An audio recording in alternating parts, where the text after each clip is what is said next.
In the last 12 months, we sold over 1,000 Rolex watches. And in this video, we're gonna go over that actual sales data to show you what Rolex watches are really selling for in the secondary market. We came up with basically a list of popular Rolex models. For example, we sold 65 Rolex Submariner Starbucks. The lowest price one sold was 12 grand, highest one 16.5, and an average ticket price was around 13.5. That's what it averaged out to. A brand new one today, complete, will run you about 15.5. Now explain to me the gap between the 12 and the 16.5 real quick. Well, let me just start off by saying that a brand new one today that will run you around 15.5, and the reason for that is, as we all know, a couple weeks ago, Rolex did a price increase across the board. So generally speaking, right now, prices on Rolex are brand new. It was higher than it was last year, even given the market being the same as it is today. So a $12,000 Starbucks had to have been something that we sold without boxer papers. And that's the reason for the delta between that used one naked as from a brand new one today. And everybody should buy green because the Eagles are gonna win the Super Bowl. You think he's biased a little bit? Yeah. Let's go to the next one. Rolex GMT Master 2, the 1267 10BLRO. 84 of those sold last year. And the lowest we were selling that watch was 17.5. Somehow we have the highest coming in at 25,000, averaging out to 21,550, and the brand new one today is 21,000. So where's that delta again? Well, again, you also have to remember with the Pepsi GMT, you have a Jubilee and Oyster band, so these numbers are going to be a little bit skewed. So a low price one at 17.5 is probably something that's a little bit older in Oyster form, and a brand new one today is actually going to be more than 21,000. For a Jubilee, it's going to be north of 22,000 because of the price increase. And Pepsi still are probably our #1 selling watch, requested watch. You know, it's funny, we always talk about Daytonas and stuff, and I will get into that in a second, where Daytonas are the most popular, the most coveted watch. But in reality, when you look at numbers, we sell a lot more of the GMTs and the subs because of availability rather than No, it's not an availability thing. I think that people are just more willing to pay 22,000 than 32,000 for a Daytona. It's a big jump. I guess you got a point. Double the price. The 126334 Datejust. We sold 77 Datejust with that reference number, and I'm showing the lowest price being around 10.5, but the highest being like 19,000, averaging out to about 14,750. And what would you say today's? What are you looking at for a brand new one today? Again, this is a very generic answer here because, again, you have Oyster and Jubilee 126334s. You could have something that's an Oyster with a white dial that's going to be the cheapest. Let's say brand new, that's going to be around 11,000, and then you can have a blue diamond dial on a Jubilee that's going to be around probably 16,000 today. You have almost a 40 to 50% spread on this reference 126334, and I'm talking about for new, just based on the dial in itself. The $19,000 price range was a Jubilee black dial that was actually Khanjar stamped on the back. The reason for that. And you just happen to remember that. Yeah, I remember that watch. In case you guys don't know, he's also head of sales and head of procurement here, so he actually remembers this stuff off the top of his head. Due to now a bit of a lower price point versus the other ones, would you say this is more requested, so we're still going Pepsi Starbucks before these? Again, the numbers here are going to be skewed because we do sell a lot of Rolex Datejust, so I don't want to say it's necessarily more popular. The thing with the Datejust is there's so many variations that you can buy, whereas Pepsi you have 2 variations. Datejust you have, oh man, a lot. Most popular, would you say, Datejust combination? Oh, that's easy. That's going to be a Jubilee blue dial, blue stick. So Jubilee bracelet with a blue stick dial. Which today is around 13.5. Let's talk about the 126300 Datejust. We sold over 50 of those, 41 millimeter.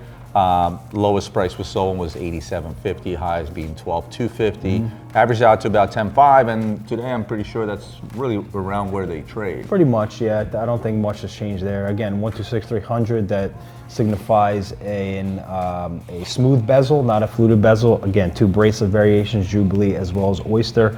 So something at 87.50, probably a white dial with a Oyster band, and a 12.250 was probably like a black or blue diamond dial with Jubilee. This was and still is sort of that entry-level watch today. Well, not if we go into the 36 millimeters, but today when you think of an entry-level watch, you think of the smooth bezel 41 millimeter Datejust, and yet the price is still hovering around $10,000. So Rolex is keeping strong.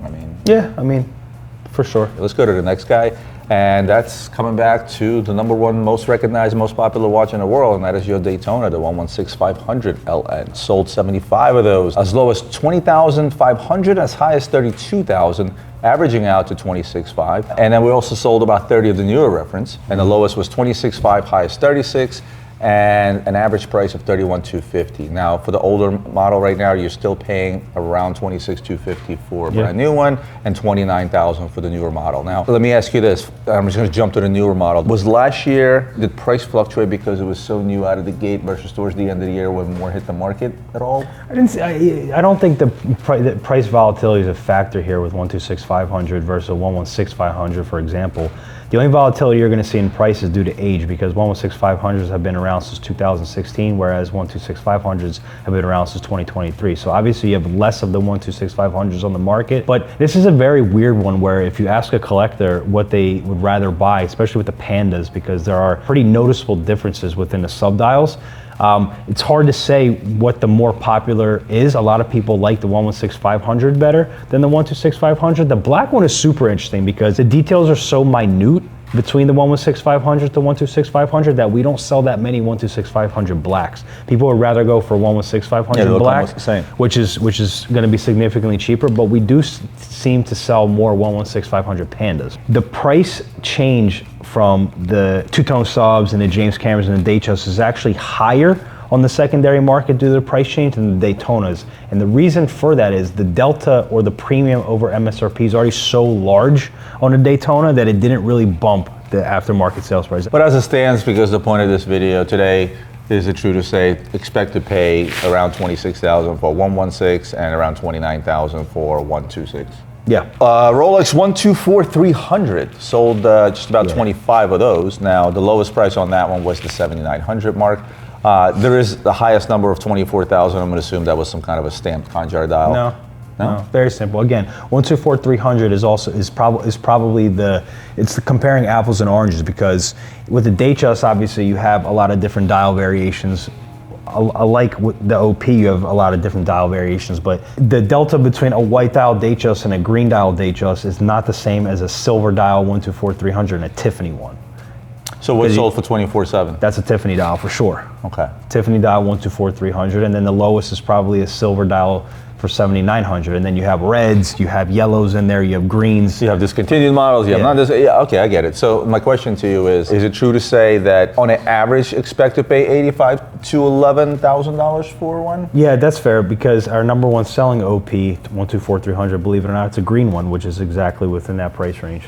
And so today, if I had to break it down, let's go, I'm just to not spend too much time on this, if I go 41 millimeter, the discontinued ones, the Tiffany today is what? It's still hovering around 20? It's around 20, yeah. Yeah, it's around 20. So it has come down, because it has come down. Because it was a mid-20. So it's holding strong. It's holding at more than 3x its retail value. Oh, for sure. Well, let's talk about the Sprite, the 126720 VTNR. We sold a bunch of those. The lowest price was $15,000. The highest price was $21,000. Averaged out to around $18,500.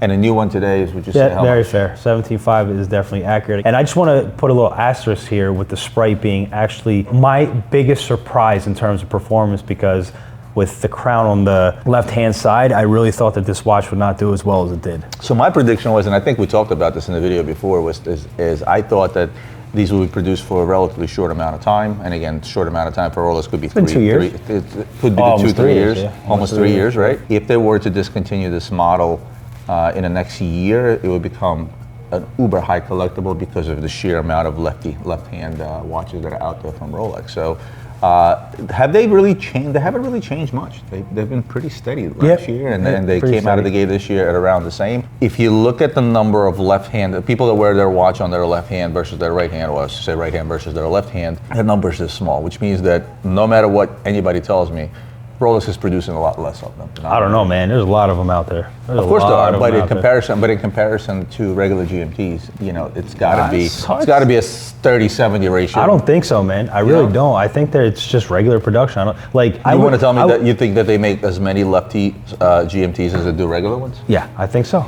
I really do. I really do. Well, listen, anybody that tells you that they know how many they make, and they're lying to, because nobody knows. But this is just our opinion, and you guys can comment below and let us know what you think. Moving on to the next guy, and that's the Skydweller, the 326934. Sold a bunch of those just the same. Lowest price was $16,500. Highest was $25,000. Averaging out to about a little over $20,000.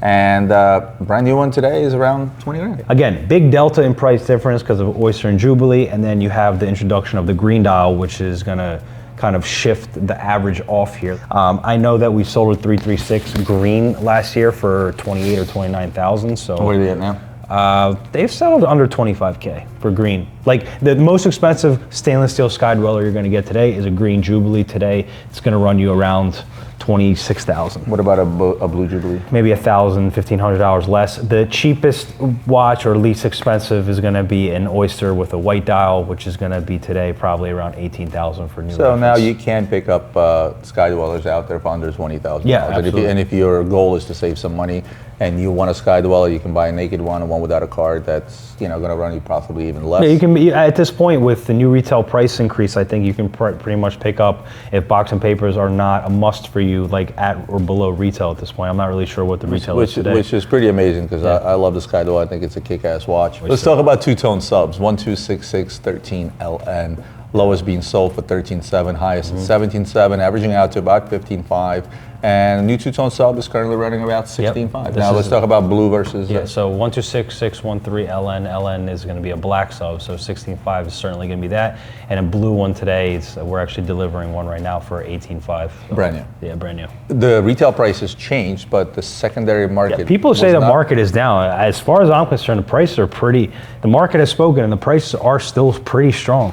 I mean, if you look... Look, we're talking two-tone Submariners. Historically, people have to understand these watches were always traded at retails, and with the correction in the market, and with the market being slower than it was, prices are still holding pretty strong. Again, don't forget, we're looking at actual numbers of actual units sold. So when I tell you the average price was 15,713 from last year, which is why the numbers kind of come out funky, sales tax and all that stuff. But two-tone sub currently running at 16.5. Tells me that the market is steady. We sold 15 yellow gold day dates. That number seems very, very short. I don't know why. I don't know where 15 for sure more. This Okay, but with all the dial variations, that is an incorrect number. You think we sold more? Absolutely.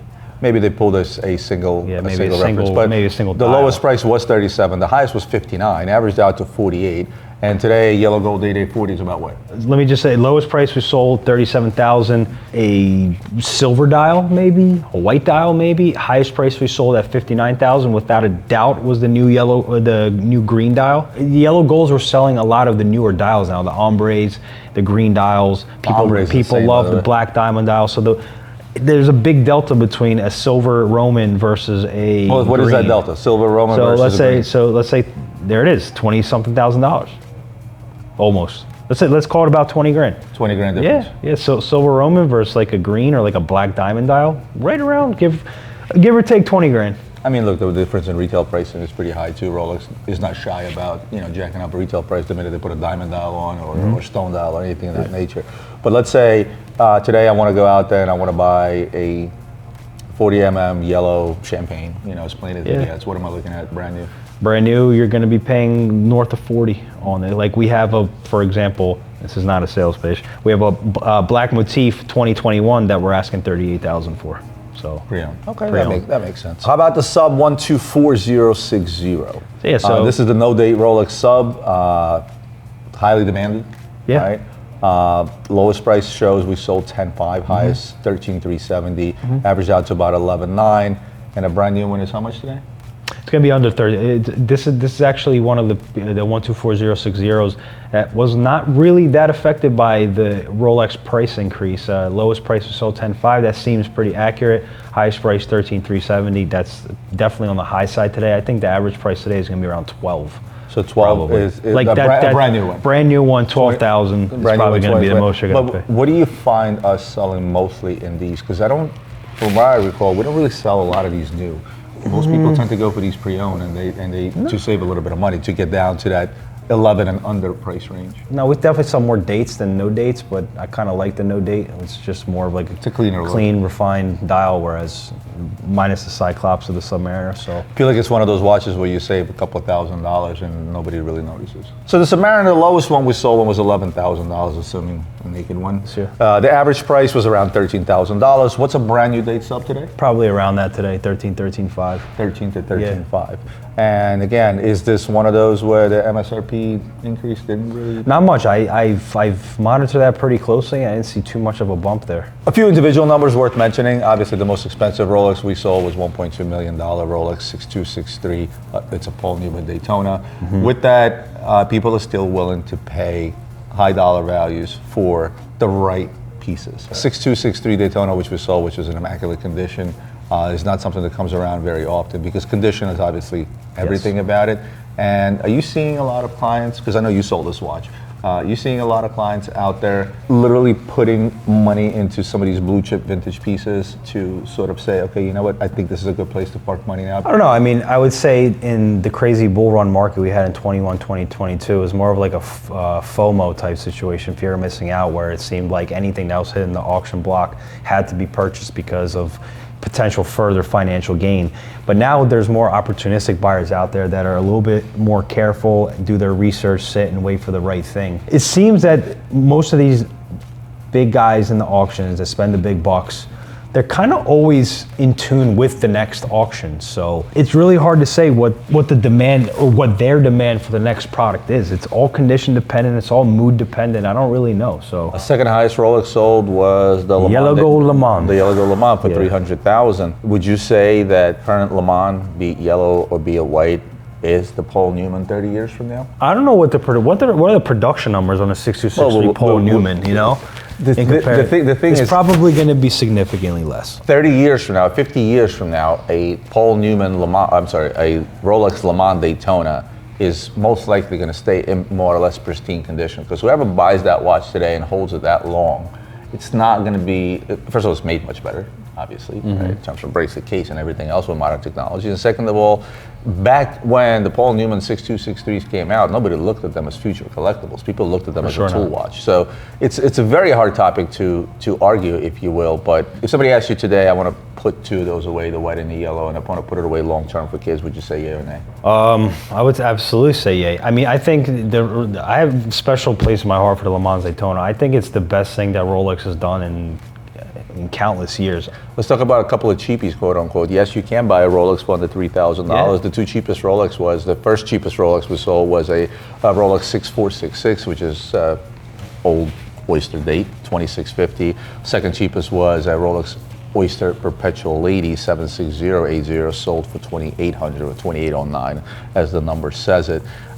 We have done quite well with Rolex under $5,000, and yes, we are in a place where you're able to go out there, and if you have a small budget, my budget is $2,000 to $3,000, but there are plenty of 6466s. What are some of the other references out there that are around that $3,000 price range? Yeah, I mean, there's plenty of references you can find. Are there 5-digit Datejust out there for around $3,000 today? The watch would have to be absolutely just disgustingly destroyed. I would not recommend that. Finally, the average Rolex in 2024 was sold for $31,700, which I find that to be pretty surprising. That sounds like a very high number for us. So kudos to us. Think about all the other six-figure Rolexes. Yeah, but the cheap, like I would say 20,000 below seems to be in terms of volume, right?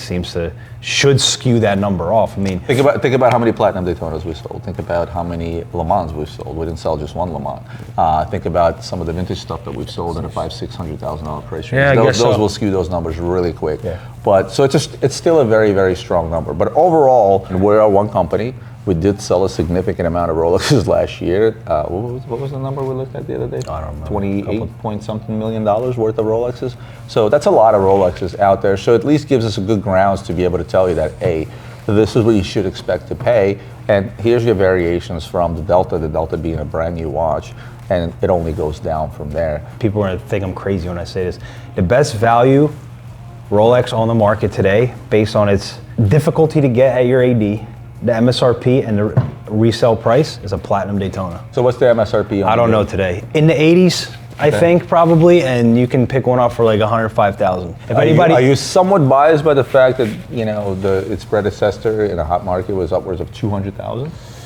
Well, listen, it's half the price, and I think that exhibition case back, I think, is just such an unbelievable touch to the watch. I just think from like bang for your buck, I think. Do you it's think the the best. exhibition case back is going to be a continuous thing? No, I don't think so. I don't think so. Or will they reserve it for special pieces? I think they will reserve specials. Well, with that said, guys, Adrian, first and foremost, thank you so much for joining us. If you guys have any questions, comment below or DM us on both of our Instagrams. We always answer our DMs. I hope this was somewhat helpful, somewhat entertaining. If you did enjoy this video, like, comment, share, subscribe, all those wonderful things that help our channel grow, and we'll see you on the next one.